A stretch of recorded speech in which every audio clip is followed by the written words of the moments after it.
మీకు అసాధారణ ఆలయాలకు వెళ్ళడం అంటే ఇష్టమా? విచిత్రమైన ఆలయాలకు వెళ్లి వాటి చరిత్ర తెలుసుకునేందుకు ప్రయత్నిస్తున్నారా? నమ్మశక్యం కాని విషయాలపై ఫోకస్ పెడుతూ ఉంటారా?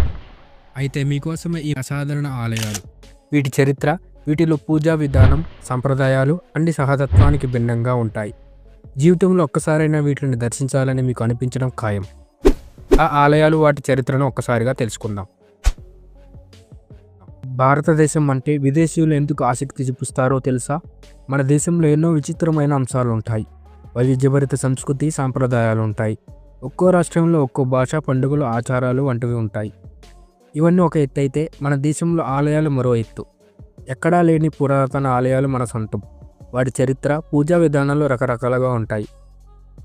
వాటి గురించి తెలుసుకుంటూ విదేశీయులు ఇండియా వస్తారు. ఇక్కడ యోగా నేర్చుకుంటారు, మనశ్శాంతిని పొందుతారు. ఉత్తరాఖండ్ లాంటి రాష్ట్రంలో ప్రశాంతమైన మంచు పర్వతాల్లో ధ్యానం చేస్తూ అలౌకిక ఆనందం పొందుతారు. వారికి మన ఆలయాల చరిత్ర తెలుసుకోవడం చాలా ఇష్టం. ఇలా విదేశీయులతో పాటు భారతీయులకు కూడా నచ్చే 8 ప్రత్యేకమైన అసాధారణ ఆలయాల విషయాలు ఇప్పుడు తెలుసుకుందాం. ఏ గుళ్ళోనైనా స్వీటో, హాటో ప్రసాదంగా పెడతారు. ఈ టెంపుల్లో మాత్రం మద్యాన్ని ప్రసాదంగా ఇస్తారు. మధ్యప్రదేశ్ ఉజ్జయినిలోని సిప్రా నది ఒడ్డున భద్రసేన్ మహారాజు ఈ ఆలయాన్ని నిర్మించినట్లు చెబుతారు. శివుడి ప్రతిరూపమైన కాల భైరవనాథ్ ఆలయం ఇది. ఇక్కడ నైవేద్యంలో సహా దేవుడికి సమర్పించే ప్రతిదాన్ని మద్యంతోనే తయారు చేస్తారు. అది విస్కీ కావచ్చు, లేదా వైన్ కావచ్చు. కాలభైరవుడి నోట్లో ఆల్కహాల్ పోస్తారు. దాన్ని ప్రసాదంగా భక్తులకి ఇస్తారు. మామూలుగా ఆలయాల చుట్టుపక్కల షాపుల్లో పువ్వులు, స్వీట్లు వంటివి అమ్మడం కామన్. ఇక్కడ మాత్రం ఈ షాపుకు వెళ్ళిన మద్యమే అమ్ముతారు. ఈ ఆలయంలో ఓ దీపస్తంభం ఉంది. ఇది భక్తుల కోరికలు తీర్చుతుందని నమ్ముతారు. ఇక్కడ కాలభైరవుని పూజించే విధానం కాపాలిక, అఘోర ఆచారాలకు దగ్గరగా ఉంటుంది. ఈ ఆలయంలోని పెయింటింగ్స్ మాల్వా శైలిలో ఉంటాయి. ఇలాంటివి ఇక్కడ మాత్రమే ఉంటాయి.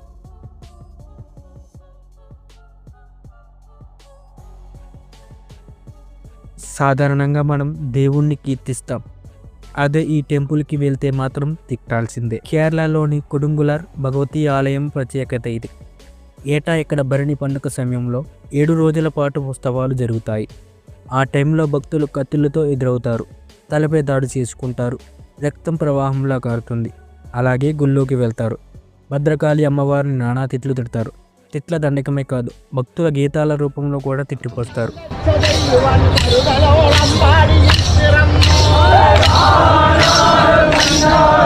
అక్కడితో అయిపోదు. పూనకం వచ్చినట్లు ఊగిపోతూ గుడిపైకి రాళ్ళు విసురుతారు. భక్తులలో చాలామంది మద్యం తాగి మత్తులో ఉంటారు. ఒకప్పుడు ఇక్కడ జంతు బలులు కూడా ఉండేవి, ఇప్పుడు లేవు. ఏటా రాళ్లతో కొట్టుతుండడం వల్ల ఆలయం దెబ్బతింటోంది. ఇక్కడ పూజ, కంకర్యాలు, కొబ్బరికాయలు కొట్టడాలు లాంటివి ఉండవు. 7 రోజుల ఉత్సవాల తర్వాత వారం పాటు ఆలయాన్ని మూసివేస్తారు. మన దేశంలో సహజంగా విగ్రహాల్ని, ఆవుల్ని, చెట్లను, వానరాల్ని పూజించడం కామనే. బుల్లెట్ని దేవుడిలా భావించడం ఎక్కడైనా చూసామా? అవింత గుడి రాజస్థాన్ జోధ్పూర్లో ఉన్న పాలి టౌన్లోని చోతిలా గ్రామంలో ఉంది. ఇది జోధ్పూర్కి 50 కిలోమీటర్ల దూరంలో ఉంది. ఇక్కడ రాయల్ ఎన్ఫీల్డ్ 350cc బుల్లెట్ను భక్తులు పూజిస్తారు. లిక్కర్ని నైవేద్యంగా సమర్పిస్తారు. ఇలా చేస్తే రోడ్డు ప్రమాదాలు జరగకుండా దేవుడు కాపాడతాడని స్థానికుల నమ్మకం. దీని వెనుక ఓ నమ్మశక్యం కాని కథ ఉంది. ఈ బైక్ నడిపిన బన్నా ఈ గుడి ఉన్న ప్లేస్లో డిసెంబర్ 2, 1988లో జరిగిన రోడ్డు ప్రమాదంలో చెట్టును ఢీకొని చనిపోయాడు. పోలీసులు బైకును తీసుకెళ్లి స్టేషన్లో పెట్టుకున్నారు. అయితే తెల్లారేసరికి ఈ బైక్ తిరిగి ప్రమాదం జరిగిన ప్లేస్లో కనిపించింది. షాక్ అయిన పోలీసులు మళ్ళీ బైకును తీసుకెళ్లి ఈసారి గొలుసులతో కట్టేసి పెట్రోల్ కూడా తీసేశారు. అయినా నెక్స్ట్ డే ఈ బైక్ ప్రమాదం జరిగిన ప్లేస్లోనే ఉంది. ఇలా చాలాసార్లు జరగడంతో విసుకొచ్చిన పోలీసులు దీన్ని ఇక్కడే వదిలేశారట. జనం ఈ బైక్ని పూజిస్తూ బుల్లెట్ బాబా గుడి కట్టేశారు.